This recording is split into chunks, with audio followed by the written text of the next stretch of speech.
Assalamualaikum warahmatullahi wabarakatuh. Innal hamdalillah nahmaduhu wa nasta'inuhu wa nastaghfiruh wa na'udzu billahi min shururi anfusina wa min sayyiati a'malina. Man yahdihillahu fala mudilla lahu wa man yudlil fala hadiya lahu. Asyhadu an la ilaha illallah wahdahu la syarika lahu wa asyhadu anna Muhammadan 'abduhu wa rasuluh. Amma ba'd. Jemaah salat zuhur yang sama-sama mengharapkan ridha Allah Azza wa Jalla, kita lanjutkan kajian kita pada siang hari ini. Kita masih belum tuntas dari bab zuhud. Qala al-mu'allif rahimahullah ta'ala, nafa'anallahu bi'ulumihi, amin. Wa an Sahl bin Sa'ad As-Sa'idi radhiyallahu anhu qala Rasulullah sallallahu alaihi wasallam, law kanatid dunya ta'dilu 'indallahi janaha ba'udah ma saqa kafiran minha syarbata ma'in. Rawahu Tirmidzi wa qala hadits hasanun sahih. Jemaah sekalian, hadis ini diriwayatkan oleh Sahal ibn Sa'ad As-Sa'idi. Yang sebelumnya sudah kita sampaikan ada beberapa kekhususan beliau. Ya, mungkin ada yang ingat. Ustaz Gaza. Kita pernah sebutkan ini kekhususan perawi ini.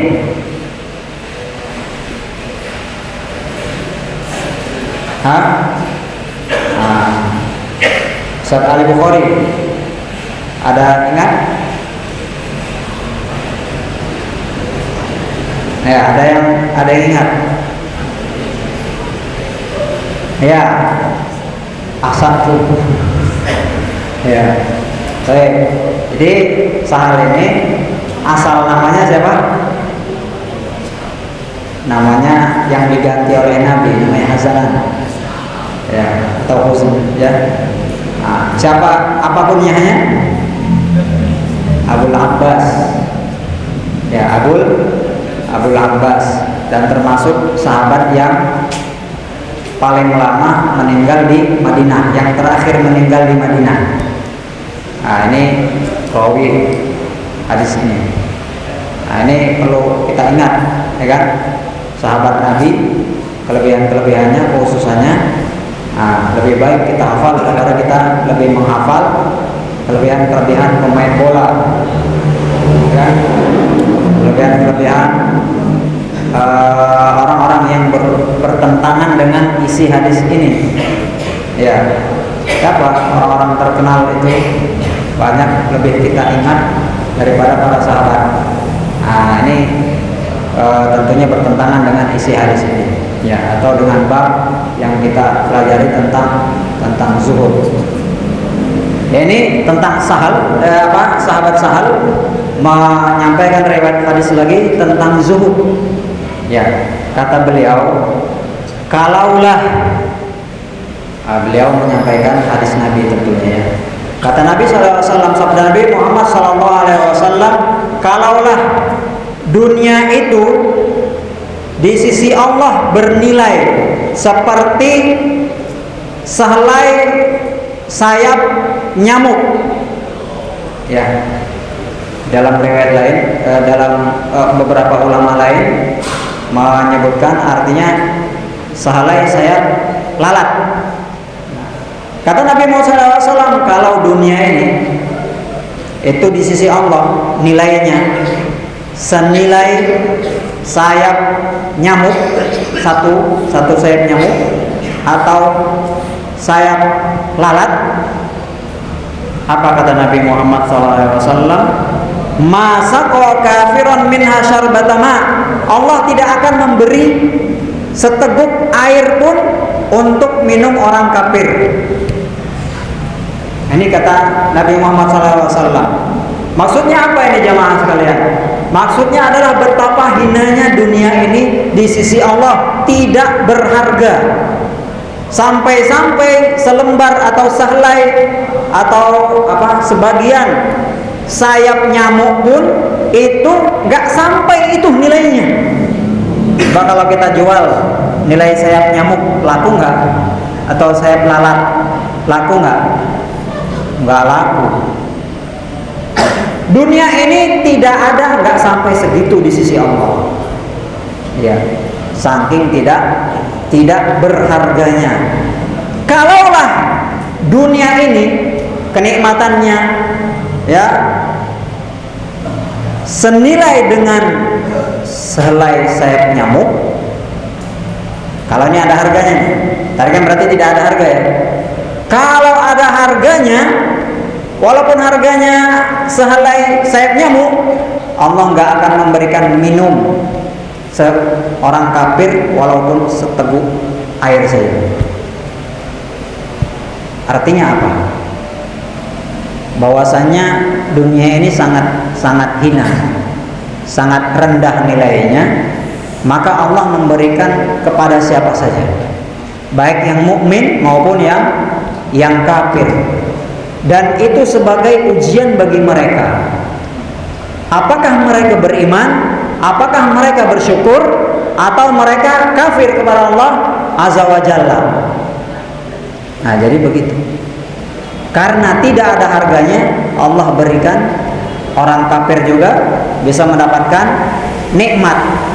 Ya, kita di Indonesia misalnya lebih banyak mana yang kaya, Muslim atau non Muslim? Ya, di Eropa lebih banyak mana, Muslim atau non Muslim?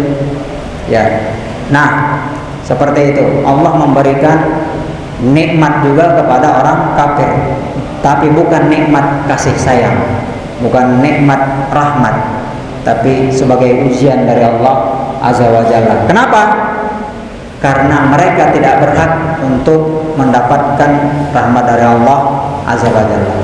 Oleh sebab itu, jemaah yang dirahmati oleh Allah Azza wa Jalla, karena hinanya dunia ini di sisi Allah Azza wa Jalla, dan Allah menjadikan dunia ini ujian bagi kita. Kalau kita yang mukmin, kita syukur atau tidak, kita tergelincir atau tidak, ya, menyempurnakan keimanan kita atau tidak. Maka ketika kita tahu itu fitnah dari Allah, ujian dari Allah Azza wa Jalla kepada kita, maka mari kita zuhud. Ya, kita tidak terlalu mengedepankan dunia, apalagi dengan dunia kita melanggar syariat Allah. Ya.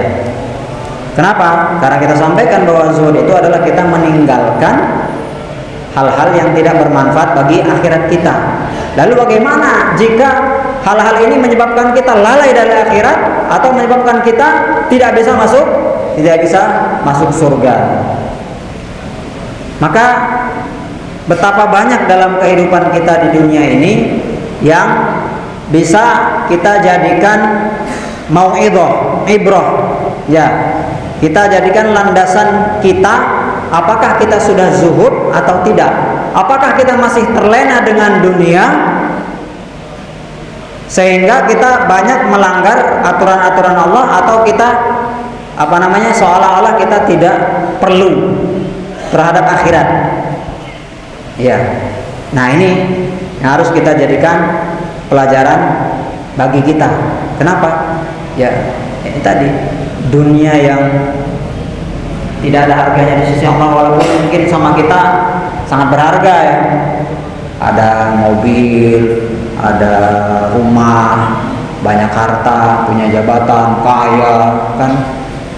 Semuanya itu sama kita sangat berharga. Tapi ternyata kekayaan itu, semua nikmat itu tidak ada apa-apanya di sisi Allah Azza wa Jalla. Oleh sebab itu, kita jangan sampai teralihkan fokus kita, ya, fokus kita terhadap tujuan utama kita. Tujuan utama kita kemana, Pak?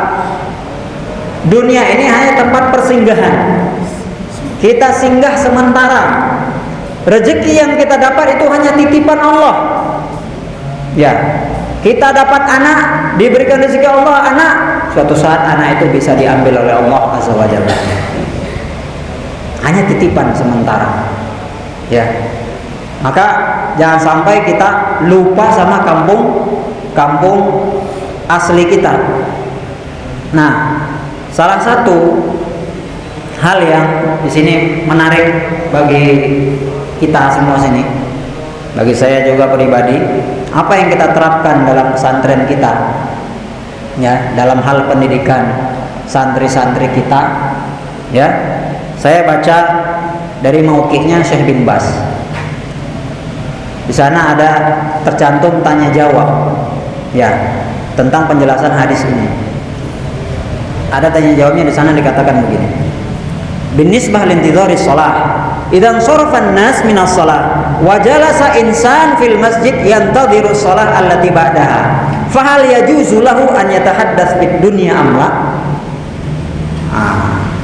Maka kata Syekh bin Bas, artinya, jadi kalau ada orang yang sedang menunggu sholat, ada yang beres sholat, terus menunggu sholat berikutnya, ya, lalu dia dalam menunggu itu boleh ngobrol nggak tentang dunia? Ya, boleh ngobrol nggak tentang dunia? Kata Syekh, wa fi sholah man tadhara sholah wa kada fi badi'is sholah ma lam yu'zi aw yuhdits.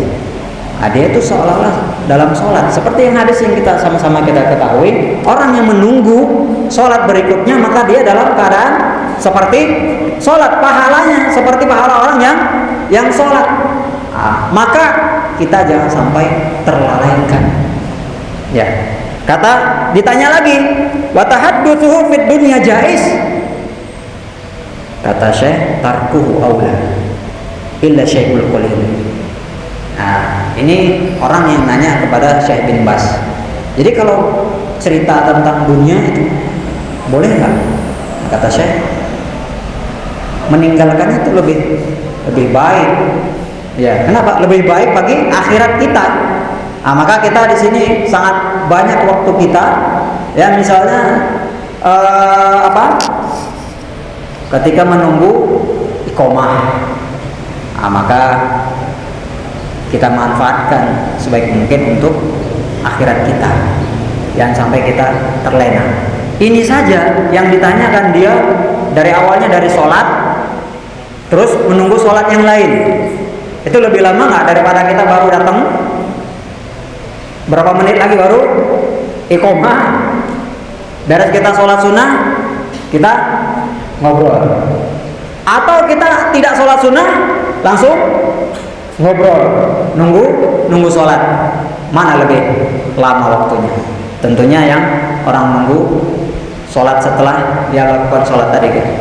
Kita hanya sedikit, maka kita jangan sampai terlena. Ya, obrolan-obrolan itu kadang enak. Ya, kita anggap sepele mungkin, tapi ternyata di sana banyak hal-hal yang kita terluput. Banyak hal-hal yang kita terluput. Tadi apa? Ya, ternyata itu dikaitkan juga dengan kezuhudan terhadap dunia. Dalam artian ketika kita sudah mau dekat dengan Allah Azza wa Jalla di waktu-waktu yang mustajab, maka tentunya itu adalah peluang kita itu mendapatkan akhirat yang besar. Betul atau tidak? Betul ya. Tetapi ketika kita terlalaikan, ada teman yang ngajak ngobrol, ada teman yang menunjukkan HP-nya, terus kita ikut lihat HP-nya atau yang lainnya, dan itu bukan hal yang mungkin darurat ya, penting misalnya pembahasannya, ternyata kita lebih mengedepankan dunia daripada akhirat yang lebih bermanfaat bagi kita. Ya, kita doa misalnya itu untuk akhirat kita tentunya, walaupun di dalam dunia itu ada permintaan dunia kita, tapi tentunya permintaan kita yang paling aula adalah permintaan kepada akhirat. Kita dimasukkan surga, diampunkan dosa kita, ibadah kita diterima. Ya. Nah, jadi jemaah yang dirahmati Allah Azza wa Jalla, ini sangat menarik ini. Ya. Maka kalau setiap sesuatu kita kaitkan dengan ke akhirat kita, maka insya Allah hal-hal yang dianggap orang sepele, ya, maka insya Allah bagi kita adalah hal yang besar. dan bisa menjadi peluang kita untuk masuk ke surganya Allah Azza wa Jalla. Kenapa? Karena kita semuanya sangat bergantung terhadap rahmat Allah Azza wa Jalla. Karena ibadah kita, ibadah wajib kita belum tentu diterima oleh Allah Azza wa Jalla. Oleh sebab itu, betapa tergantungnya kita dengan menambah ibadah-ibadah sunnah kita kepada Allah Azza wa Jalla. Pelajaran lain yang bisa kita ambil dari hadis ini adalah jawazu darbil matsal li taqribil ma'na lis-sami'. Ya, ini kita kan Nabi mencontohkan dengan sayap nyamuk ya, atau sayap lalat, mencontohkan dunia itu. Nah, maka dalam Islam itu dibolehkan kita memberikan percontohan itu dengan ungkapan, atau bahasa Indonesia apa? Permisalan. Ya, permisalan. Nah, dunia itu seperti ini, seperti itu. Nah, itu tidak apa-apa, dan justru itu metode yang bagus untuk mendekatkan orang lain supaya paham ya terhadap pelajaran. Nah, begitulah juga kita dalam metode dalam berdakwah bisa menggunakan ungkapan-ungkapan atau menggunakan permisalan-permisalan seperti apa yang dicontohkan Nabi. Bahkan Allah juga mencontohkannya di dalam surat Al-Baqarah. Ya. Innallaha la yastahi ayyadriba mathalan ma ba'udatan fama fawqaha. Allah mencontohkan dengan nyamuk. Ya. Nah, maka ini mungkin hal-hal yang bisa kita pelajari dalam metode menyampaikan pelajaran atau berdakwah atau mengingatkan orang-orang yang perlu kita ingatkan. Barakallahu fikum, jazakumullahu khairan. Nahtatim bi du'a kafaratil majlis. Subhanakallahumma wa bihamdika asyhadu an la ilaha illa anta astaghfiruka wa atubu ilaik. Assalamualaikum warahmatullahi wabarakatuh.